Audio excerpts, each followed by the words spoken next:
I wanted to give you a little bit more context of the area that I'm in today on October the 11th, 2009, here on the Grand River in southwestern Ontario with Jamie Kent from Grand Experiences, who's guiding us on this Zodiac down the river.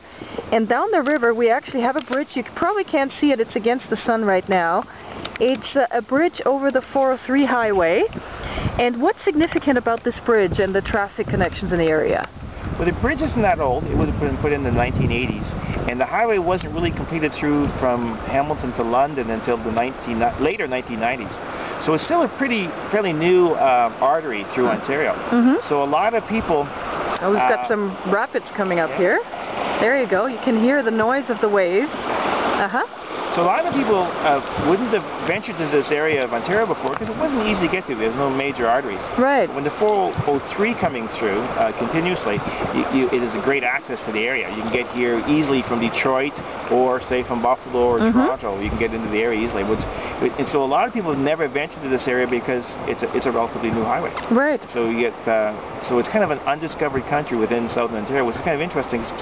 That southern Ontario is so populated. Brant County, for example, is one of the lowest population densities in the province. Really? And definitely in southern Ontario.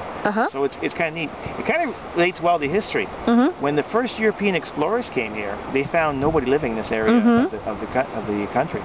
The natives who were here were an Iroquois group called Adirondacks, and they disappeared before the first Europeans arrived in the area. So when the first French explorers came along Lake Erie, there was nobody here. They found this land empty and deserted, and it's been empty and deserted, stood that way for about 150 years.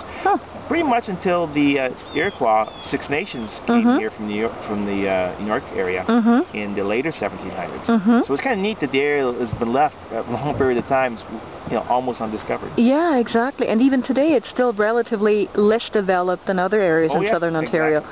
Oh, wow, interesting. Let me give you another look back here. You can see the trees are slowly starting to turn here. And the trees would be a mixture of what kind of trees?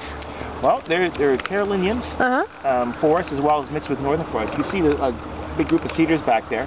So you'll get a very wide range of trees. I mentioned some of the more exotic ones for this area, like sycamore trees and sassafras. But you also get big oak trees, which would be typical Ontario. And you'll get some white pine stands, you get white cedar. So you get a really big range of vegetation. Great, excellent. Thanks, Jamie. Okay.